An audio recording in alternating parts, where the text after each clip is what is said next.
वो तभी दुगना हुआ है। उनको हम कई प्रकार की व्यवस्थाएं दी। प्रधानमंत्री मत्स्य संपदा योजना में महिलाओं को 60% सब्सिडी है, पुरुष को 40% है। मैंने उसमें इनको फ्री का बीमा है, 4% ब्याज पर केसीसी है। मैंने लिखवा दिया कि जिस निषाद को अंग्रेजों ने उजाड़ा, जमीन जायदाद नहीं है, झोपड़ी में रहेगा, बिना गारंटी के केवल आधार कार्ड के आधार पर 3 लाख लेगा, 4% ब्याज से वो अपना व्यापार करेगा। फ्री में बीमा है, इनके लिए एनएफडीपी रजिस्ट्रेशन है। उत्तर प्रदेश माननीय मुख्यमंत्री को धन्यवाद दूंगा, पहली बार उत्तर प्रदेश मत्स्य मंत्रालय बना और उसका मत्स्य मंत्री हमें बना दिया। नहीं, अब भाई देखो चैनल आपका है, पब्लिक के लिए आप हम ही नहीं बोलने दीजिए। मैं कह रहा हूँ, मैं पूरा विभाग की बात, अरे सरकार के मंत्री प्रचार नहीं करेंगे, अब जनता को नहीं पता चलेगा कि माननीय मुख्यमंत्री ने क्या किया है। माननीय मुख्यमंत्री ने मछुआ कल्याण कोष की स्थापना किया है, हजारों बच्चों को फ्री में, हाई स्कूल में 10,000, इंटर में 20,000, बीएम 30,000,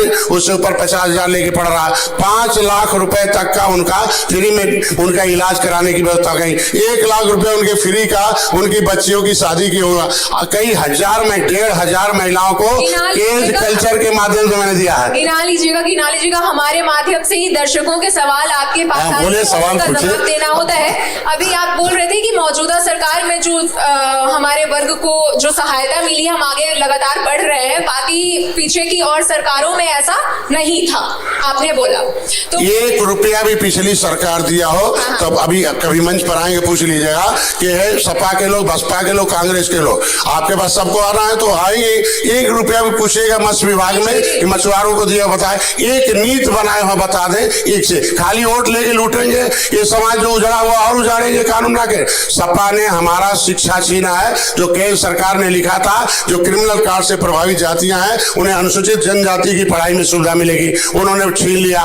बसपा ने हमारा रोजी रोटी छीना, जो वर्ग 3 भाई छीनने वाले को पर्दाफाश तो होने दीजिए आप। मैं कह रहा हूं कि वर्ग 3 की जमीन थी जो अंग्रेजों के लड़ने के नाते अंग्रेजों ने वापस किया था कि निषाद लोग मछली पालन करेंगे और ये उनका नाम आसामी दर्ज होगा, और बसपा ने उसे राज्य सरकार को छीन लिया। ये रोजी रोटी छीनने वाले हैं और उन्होंने शिक्षा छीनने वाले हैं। मंत्री जी, तहलका के मंच पे ही सारा तहलका मचा दीजिएगा कि लेकिन आपका नाम ही तहलका है, हल्के में आपका चैनल हल्के में रहे और डॉक्टर संजय हल्के में रहे तो काम नहीं चलेगा, तहलका मचेगा आपका भी और हमारा भी। और मंत्री जी पहले एक बात सुनिए, ये बताइए, आप तो तहलका मचाने के एकदम धुरंधर नेता आए नहीं कि एकदम AK-47 की तरह दर लगे सज्जों को आजा ले लेंगे। ये बताइए कि आप भविष्यवाणी भी कर रहे, इतिहास तो खूब गा लिए, अभी बताइए भविष्य में ये जब चुनाव होगा 27 का, राजभर भैया को हम छोड़ेंगे नहीं, आप ही से जोड़ेंगे क्योंकि आपके साथी हैं, लेकिन कभी आप दिल खोल के बात नहीं कर पाते। बुलाए थे, आए होते तो बतिया लिए होते, क्या दिक्कत हो गई है? मैंने अलग अलग लोगों के सलाहकार हैं और मेरे सलाहकार हैं, इसलिए मेरे 11 विधायक हैं। मेरे सलाहकार हैं तो आज मोदी योगी के साथ हम हैं।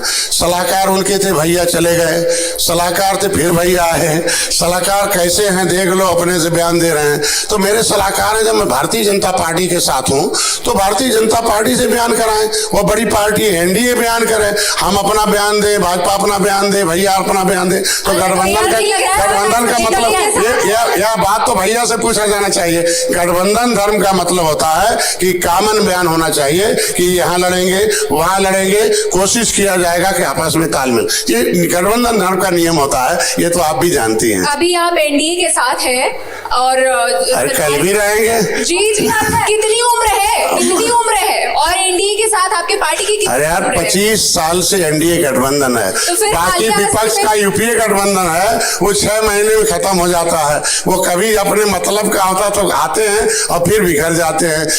NDA 25 साल का एक इतिहास है और ये त्रेता का गठबंधन है। भगवान राम ने निषाद राज को गले लगाया था और इस युग में निषाद राज के वंशज के बेटे को डॉक्टर संजय को मोदी योगी ने गले लगाया है। तो ये बड़ा गठबंधन है। हम मुद्दे के लिए आए हैं, अपने समाज के हक के लिए आए हैं। हम लोग राजनीति जो है है, करना होता ना तो मंत्रालय मांगते, राजनीति करना होता तो पैसे वाला मंत्रालय मांगते। हमने अपने समाज का हक हिस्सा दिलाने के लिए मसला आरक्षण भी दिला दीजिएगा, ठीक है? आरक्षण एक दिन में नहीं मिलता, एक दिन जरूर मिलेगा। महिलाओं ने आंदोलन किया, आज आ गए धरातल पर, सभी लोग पंचर हो गए ना, मोदी जी हीरो हो गए ना महिलाओं की निगाहों में कि भाई महिलाओं के साथ खड़े हैं। तो एक दिन ऐसा होगा कि निषादों के भी साथ मोदी खड़े रहेंगे और देखिएगा देश के निषाद कहेंगे कि हम क्यों मोदी ही करेंगे, क्योंकि मोदी ही करेंगे, वो दूसरे मान के नहीं है। बाकी के तो अपना अपना चरित्र दिखा दिया।